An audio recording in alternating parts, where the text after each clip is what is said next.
Var hann þunglyndur, greindur það? Já, sko, hann var náttúrulega, hann talaði mjög opinberlega þunglyndi sitt, sko, Já.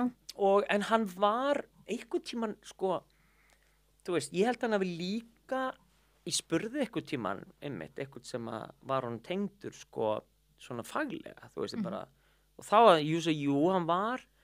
hafði verið, að ég hélt greindur með bipolar 2 en ekki fengið viðandi treatment við það því svo var hann afgreindur með, þú veist, og það var svona hlutir, það eru mikið hlutir sem við bara vitum ekki. Nei. Og hann talaði líka opinberlega fíknina sína og fíkn líka og þú veist, þannig að svo erfitt, þú veist, hann var svo bara mikið veikur, þú veist, bara mikið veikur. Ég sé hann alltaf fyrir mig svona bara mann sem bara svona synda, þú veist, eitthvað á sjó með eitthvað svona bara 80 tonn bara halda sér, þú veist, hann var bara strögglega, sko. Hann hefur ekkert verið á lyfjum?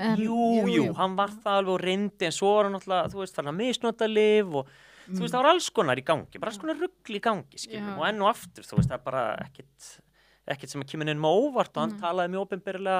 allavega drykkjuna sína, svo bara, þú veist, gerist það fyrir misnota lyf og fyrir að misnota alls konar og bara, þú veist, eins og, þú veist, bara reyna einhvern veginn að kópa, en þú veist, en kannski ekki með réttum aðferðum, en þú veist, þetta svo flókið, þú veist, að því maður þetta langar mann að bara, akkur gerir þú ekki eitthvað, akkur gerir þú ekki, þú veist, hverjum getum við kennt þetta? Hverjum getum við kennt þetta? Og það bara ekki hægt, sko. Það bara því miður, það bara, ja, kannski sem betur fer, þú veist, nema bara við reynum að læra reynslunni, við lærum svolítið að kannski þó vera til stað fyrir aðra, sem að eiga líka erfitt. En hann var alltaf í honum þetta svona, þú veist, mér finnst, þú veist, ég ekki sérfræðingur en ég held að það sé mikilvægt að hræða fólk að fylgjast með bara, þú veist, vera vakandi, ekki vera alltaf kannski að ykkur þrá ekki verið því en fylgjast með að fólk mikið að tala um sjálfsvíg eða mikið að tala um, þú veist, meiri segja bara þetta sem að pabbi sagði, sko, ég myndi aldrei gera það, ég myndi aldrei út af börnunum, myndi aldrei. Nei, sagði hann það? Já, hann sagði það mjög reglulega og var alltaf, og svo talaði hann stundum hvernig hann, þú veist, hann var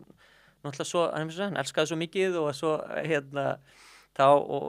náttúrulega sá veröldun oft í gegnum rósröð glerugu, skilur sem var fallegt í aðra röndina og þá var hann alltaf að tala um hvernig hann vildi láta jarða sig, eða hvernig jarðaferðin ætti að vera, hvað lög ætti að spila og eitthvað. Og ég var svo bara eitthvað, ok. Og alltaf bara, og svo var alltaf, ég myndi aldrei gera þetta og ég held meira sem hann hafa sagt þetta einhvern veginn opinberlega. Og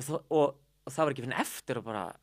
akkur það tala svona mikið þetta, akkur svona rosa mikið þetta, og akkur þetta alltaf að tala um, þú veist, svo náttúrulega var þetta náttúrulega pínu kaltaði að þegar loksins fer, svona skilur mig, óvænt og ekki óvænt, það var alltaf ekki,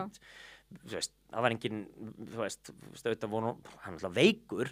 en þú veist, og svo náttúrulega fórum við að róta í öllu drastlina og fundum ekkert og myndi enginn hvernig það vildi á sig